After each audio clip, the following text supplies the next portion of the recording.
তোমার খাওয়া নিয়ে ওসব পরে হবে। তার আগে বলো, সকালে আমার কান ধরলে কেন? তাতে হয়েছে কি? আল্লাহ, তাতে হয়েছে কি? শুনলে তোমার চোখ কপালে উঠে যাবে। একেবারে ফেস টু ফেস, মুখোমুখি সংঘর্ষ। সংঘর্ষ?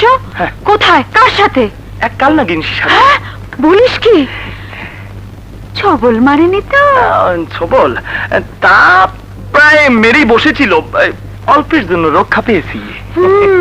যাহা ঘটিয়াছে বলো, হ্যাঁ, পরিষ্কার করিয়া বলো। পরিষ্কার কইরা? আচ্ছা বলতেছি।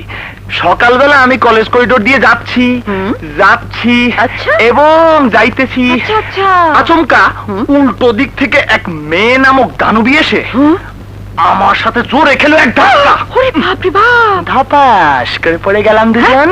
তারপর? তারপর হেইয়া তুমি সিধা হইয়া খারো, মুই কইতে আছি। আচ্ছা। মোর পোড়া কপাল মাইয়া না সাপের মতো ফোস করে একটা মোরে কইলেই, এই ওয়াও! ও মা গো, মা, মোর মাথা ধরছে, ধরা আছে। আছো আছো, এত আসি আল্লাহ সইবে না গো ভাবি, এত আসি সইবে না। আল্লাহ, কারো দোষ না, কারো সর্বনাশ।